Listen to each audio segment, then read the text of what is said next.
안녕하세요. 고승현 선생입니다. 오늘은 선거에 대한 글을 볼 텐데 주로 이제 5학년, 6학년 정도 되면은 이 정도의 글은 읽어낼 수 있어야 돼요. 선거에 대해서 선생님이 자세하게 설명도 해주겠지만 정말 중요한 것은 여기에 여러 가지의 정보들이 있거든요. 선생님이 그러한 정보들을 복잡하지 않게 어떻게 가지런히 정리할 수 있는지 그 방법을 알려드리도록 하겠습니다. 역시 밑줄 잘 따라오시기 바랍니다. 그럼 먼저 한번 읽어보도록 할게요.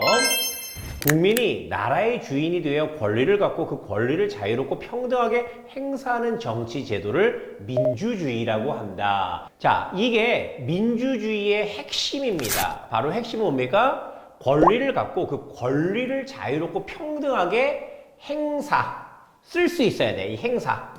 쓰는 거야. 무엇을? 권리를. 어떻게? 자유롭고 평등하게. 그래서 우리가 국민으로서 당연히 해야 될 권리들 있잖아. 그런 것들이 자유롭고 평등하게 진행될 수 있어야 돼. 그게 바로 민주주의의 핵심이라고 볼 수가 있겠습니다. 오늘날 우리는 민주주의 사회에서 살아가며 모든 사람이 신분, 재산, 성별, 남녀지요. 차별받지 않고 사회 공동의 문제를 해결하는 과정에 참여할 수가 있다. 이렇게 됐어요. 그래서 오늘날 우리는 민주주의의 세계에서 살고 있다. 우리는 그러한 권리를 차별받지 않고 자유롭게 행사할 수 있다. 이것이 민주주의의 핵심입니다. 그런데 모든 사람들이 한자리에 모여 지역의 중요한 일을 직접 결정하는 것은 현실적으로 어려운 일이야. 우리가 우리의 권리를 주장하기 위해서 5천만의 모든 국민들이 모여가지고 자기의 목소리를 내는 것은 현실적으로 어려운 일이야. 그래서 그런데 우리가 구조를 한번 잘 보자. 자, 먼저 얘기를 할게요. 앞에서 뭐에 대해서 이야기하고 있어? 당연한 권리에 대해서 이야기를 하고 있지. 근데 우리가 한 명 한 명씩 그 권리를 다 주장하기에는 한계를 이야기하고 있잖아. 그런데 이후야. 자, 그러한 문제를 해결하기 위해서 접속어가 뭐가 들어갔어? 그래서가 들어갔지. 그 그래서 뒤를 잘 봐야 될 거 아닙니까, 여러분들? 맞죠? 자, 한번 봅시다. 사회 구성원들은 국민 하나하나야 자신의 뜻을 전달할 대표자를 뽑아. 겁나 중요해요. 대표자를 뽑아. 그 대표자에게 자신들의 의사결정을 대신 수행할 수 있도록 한다. 자기의 뜻, 의사결정을 대신 수행할 수 있도록 한다. 다시 말해서 뭡니까? 한 사람 한 사람씩 자기의 권리를 이야기하는 게 한계가 있어. 그러니까 대표자를 뽑아서 그 대표자가 대신 이야기할 수 있게끔, 대신 자신의 뜻을 수행할 수 있게끔 한다. 이렇게 사람들이 자신을 대표하는 사람을 투표로 뽑는 것을 선거라고 한다. 그러면 글의 흐름상 설명의 대상이 민주주의가 아니라 바로 주된 대상은 뭐인 걸로 알 수 있어? 뭐라고 할 수 있어? 선거라고 할 수 있지. 그 나를 대신할 사람을 투표로 뽑는 거야. 되겠습니까? 이것이 바로 선거라고 한다. 이제 선거에 대한 설명이 들어가네요. 선거는 정치에 참여하는 가장 기본적인 방법이기 때문에 중요하죠? 정치에 참여는 가장 기본적인 방법이야. 선거는 민주주의의 꽃이야. 민주주의의 핵심이 바로 선거야. 너무 당연하니까 밑줄 안 칠게요. 우리나라에서는 대통령, 국회의원, 도지사, 시장, 군수, 구청장, 지방의회, 의원을 선거로 뽑는다. 자, 여기서까지 선거로 뽑히는 대상들이야. 됐어? 자, 선생님은 어때요? 투표권이 있어요? 대통령? 당연히 뽑죠. 국회의원? 당연히 뽑죠. 도지사? 근데 선생님은 경기도에 살지 않고 서울시에 살아. 그러니까는 경기도에 사는 사람은 경기도지사를 뽑고요. 선생님은 서울시에 사니까 서울시장을 뽑겠지. 알겠어? 무슨 양평군에 사는 사람들은 군수를 뽑을 수도 있겠고, 선생님은 송파구에 살아요. 송파구청장을 뽑겠죠. 됐습니까? 지방의회는 뭡니까? 시의원, 시의회가 있어요. 그래서 시의회 의원을 뽑는 그런 일을 지방의회 의원이라고 합니다. 시의원들 말고 다른 의원들도 있어요. 자, 요런 방식으로 선거의 종류에 대해서 소개를 하고 있습니다. 아이고, 두 번째 문단은 너무너무 길어요. 자, 쫄지 마세요. 선생님하고 같이 한번 정리를 잘 해보도록 합시다. 선거를 통해 뽑힌 대표는 공직 활동을 하며, 당연하죠. 시장은 시장대로, 대통령은 대통령대로 공공 업무를 수행한단 말이야. 공직 활동을 하며 사회 공동체에 중요한 의사결정에 큰 영향을 끼칠 수가 있다. 야, 국회의원 왜 뽑아? 우리의 목소리를 대변해 주기 위해서 국회의원을 뽑는단 말이야. 그러니까 국회의원의 결정은 국회의원도 거기 가서 국회의사당 안에서 한 표 한 표 행사를 할 수가 있거든요. 자신의 뜻을 행사할 수 있단 말이야. 그렇기 때문에 큰 영향을 끼칠 수 있어요. 따라서 선거는 반드시 공정하게 이루어져야 돼. 국민들의 목소리를 잘 반영해 준단 말이야. 그렇기 때문에 공정하게 이루어져야 돼. 공정한 선거를 위해서는 네 가지 선거의 원칙을 지켜야 된대. 야, 글의 흐름을 잘 봐봐봐. 네 가지 선거의 기본 원칙에 대해서 이제 설명할 건가 봐. 근데 네 가지 선거의 기본 원칙은 왜? 공정한 선거를 위해서야. 요런 것들 잊지 마세요. 먼저 보통 선거의 원칙이 있다. 자, 항목들이 네 가지가 나겠지. 동그라미 쳐. 보통 선거.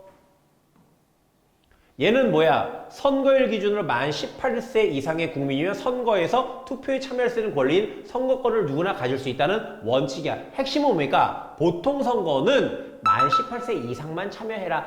아이고, 꼬맹이들, 중딩들 안 돼요. 잼민이들 안 된단 말이야. 평등 선거의 원칙은, 자, 두 번째는 뭡니까? 평등 선거야. 평등 선거의 원칙은 누구나 한 사람이 한 표만 행사할 수 있어.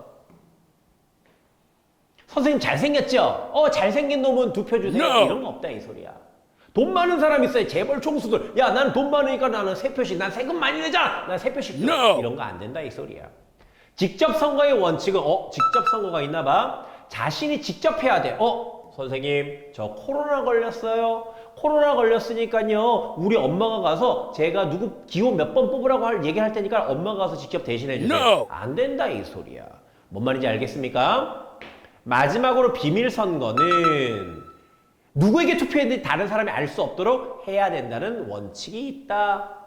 비밀 투표야. 그래서 여러분들은 그 투표소 못 가봤잖아. 투표소 가면요, 이렇게 하얀 천으로 막혀 있어요. 그래서 들어가면 도장이 있어. 그래서 투표용지를 갖고 들어가서 그 도장에 찍는데 어디다가 찍었는지 알려지면 안 돼. 그래서 하얀 천막이 쳐 있단 말이야. 요즘처럼 스마트폰을 누구나 갖고 있는 그런 사람들은 요거를 갖고 들어가서 내가 기호 몇 번 찍은 다음에 찰칵하고 찍어. 찍은 다음에 SNS에다가 당당히 올려. 나는 몇 번을 찍었어요. 이러면 어떻게 됩니까? 그 사람은 위법을 저지르게 되는 것이야. 그래서 처벌을 받게 됩니다. 우리나라에서는 선거의 공정성을 확보하기 위해 선거의 기본 원칙 4가지 이외에도, 이 4가지는 왜? 공정한 선거를 위해야. 근데 그것 이외에도 선거관리위원회라고 하는 기관을 따로 두고 있다. 선거관리위원회 동그라미. 선거관리위원회는 선거가 공정하게 이루어지도록 하며 부정선거가 일어난지 뭐 하는 데야? 감시하는 거야. 그래서 선거가 공정하는 데 이루어지도록 감시한다. 이것이 바로 선거관리위원회가 할 일이다. 정리됐습니까? 여기서는 4가지의 원칙, 걔네들의 특징이 무엇인지 짝을 지어서 잘 기억하시기 바라고요. 선거관리위원회까지 내용을 탑재해 주시면 되겠다. 오케이? 자, 마지막 문단입니다. 마지막 문단인데 특이한 게 있어요. 가라고 요 마지막 문단으로 이렇게 괄호를 쳐가지고 가라고 여기에다가 제목을 붙여놨네요. 여기서 문제가 한 문제 또 나올 건가 봐. 선거의 과정은 먼저 선거인의 명부를 작성하는 일부터 시작된다. 야, 이제는 뭐 설명할까? 뭐 설명할까? 과정에 대해서 설명하겠지. 그럼 과정에는 바로 뭐가 있어요? 뭔가의 순서가 나열되어 있을 거야. 그러면 여러분들은 그 순서를 찾아서 하나하나씩 정리를 해주면 되겠지. 그러한 작전을 짜란 말이야. 그냥 읽지 말고. 자, 뭐야? 선거인의 명부를 작성한대. 선거인 명부는 선거권을 가진 사람의 명단이야. 그러니까 명단이 명부고 이것을 작성하는 것부터 먼저 한대. 그럼 1번 적어줘도 좋겠다. 1번. 그 후 대표가 되기를 원하는 사람은 선거관리위원회 후보자 등록을 하고 선거관리위원회 찾아가 저 국회의원 할래요. 저는 시장 할래요. 하고서는 후보자 등록을 한대. 이것이 2번인가 봐. 정해진 기간 동안 선거인들 자신을 지지할 수 있도록 선거 운동을 한대. 운동해야 되겠지. 저를 국회의원으로 뽑아주신다면 어쩌고 저쩌고 하겠습니다. 여러분! 하면서 선거 운동을 하겠지. 선거인들은 선거 운동을 통해 후보자들을 살펴보고 자신이 지지하는 후보자에게 표를 행사한다. 선거 운동을 잘 봐. 잘 보면서 전마가 나의 뜻을 잘 대변을 해서 이 나라를 잘 이끌어갈지, 우리 서울시를 잘 이끌어갈지, 우리 송파구를 잘 이끌어갈지 생각을 해본단 말이야. 그 다음에 뭘 해? 투표를 해. 이게 4번이야, 4번. 그래서 투표가 완료되면 개표를 하여 가장 많은 표를 받은 후보자가 당선이 되고, 개표와 당선이야. 개표는 뭡니까? 표를 열어본다가 되겠죠. 이게 5번이야. 당선자는 임기 동안 대표로서 공직 활동을 하게 된다. 당연히 뽑혔으니까는 나라를 위해서, 국민을 위해서 열심히 일을 해야 되겠죠. 그러면은 여기에서도 보자면은 여러분들이 여기서 그냥 단지 밑줄만 치는 것이 아니라 과정에 대해서 이야기를 할 것이야. 그러면은 1번 무엇이 2번, 그 다음에 3번이고, 그 다음에 4번이고, 그 다음에 5번으로 쭉 이어지는 그 과정을 잘 정리를 해야 되겠지. 뭘 통해서? 밑줄 통해서. 됐니? 자, 이렇게 살펴보았어요. 문제 한번 봅시다. 윗글의 내용 제시 방식에 대한 설명으로 적절한 것은 1번 주어 용어의 의미를 제시하여 선거에 대한 이해를 돕고 있다. 답이 1번인 것 같아요. 주어의 주요 용어가 뭐가 있어요? 뭐 4대 원칙이라든지 선거가 무엇인지 민주주의가 무엇인지 이런 것들에 대한 용어들이 많이 나왔어요. 그래서 선거에 대한 이해를 도와주고 있네요. 자, 그런데 여기를 잘 보면은 조금 유치한 선택지들이 있어. 이거는 뭐야? 선거에 대해서 설명을 해주고 있잖아. 근데 뭐 주장 이런 것들 나오고 있다란 말이야. 이런 거는 보지도 말고 그냥 제껴버리세요. 왜? 얘는 주장하는 글이잖아. 설명문이라고 하는 것은 설명의 대상에 대해서 설명해 주는 것이고, 주장하는 글, 즉 다시 말해서 논설문은 뭐라고요? 논설문은 자기의 뭔가의 생각과 뜻을 펼치는 것 아니야. 이 목적은 설명에 있다. 그러므로 3번과 4번은 자연스럽게 아닙니다.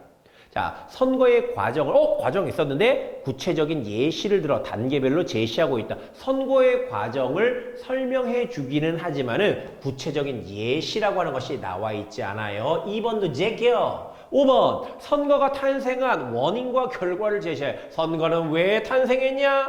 탄생돼서 어떤 결과를 갖고 왔냐? 이런 내용이 있었어? 없었다. 얘도 제껴. 답은 1번 되겠습니다. 자, 2번 살펴보도록 합시다. 윗글의 내용으로 적절하지 않은 것 했네. 서울특별시 시장은 선거를 통하여 당선된다. 아까 어떤 말이 있었습니까? 1문단 뒷부분에 시장도 선거를 통한다고 얘기했어. 이건 맞는 말이라고 볼 수가 있겠죠. 2번. 공정한 선거를 위해 선거의 기본 원칙을 지켜야 된다. 4대 선거의 기본 원칙이 있었죠. 걔네들은 뭡니까? 공정함을 위함이다. 라고 아까 분명히 언급했습니다. 3번. 올해 야이씨, 넌 안 돼. 만 18세부터야. 너도 안 돼. 자, 너도 맞는 거야. 누구에게 투표했는지 다른 사람에게 숨기는 것은 직접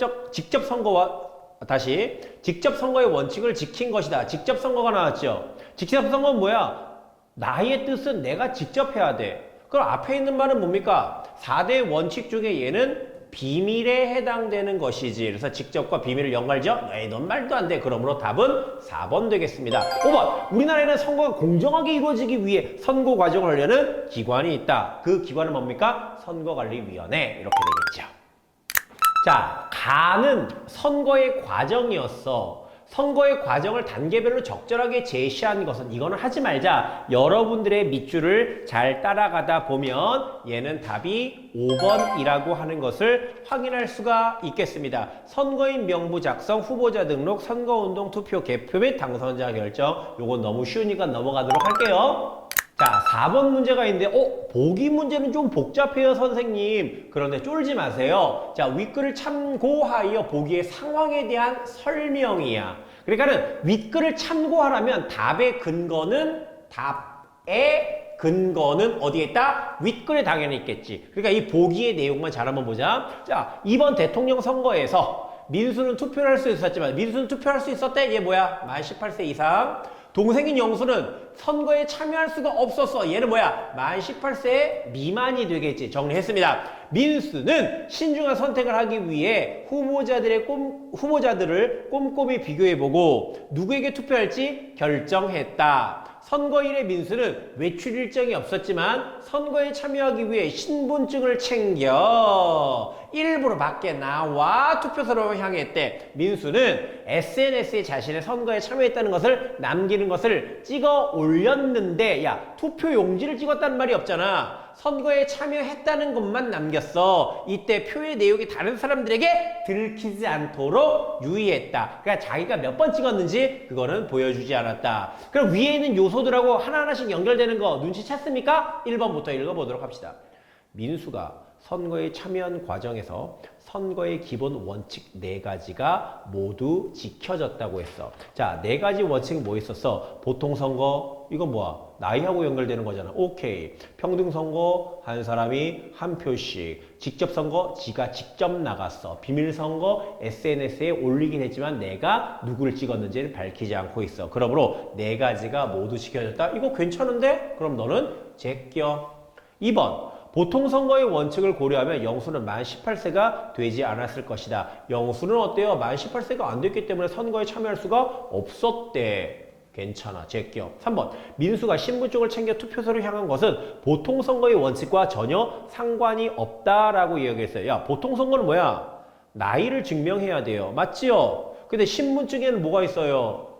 몇 년생인지 나와 있을 거 아니야. 그렇기 때문에 나는 18세가 올라. 나는 선거 명부에 있는 사람이야. 라고 하는 것을 증명하기 위해서 아마 신분증을 챙겼을지도 몰라. 됐습니까? 그렇기 때문에 보통 선거의 원칙과 전혀 상관이 없다고 하는 말은 말이 안 된다. 이렇게 보겠지. 답은 3번 되겠습니다.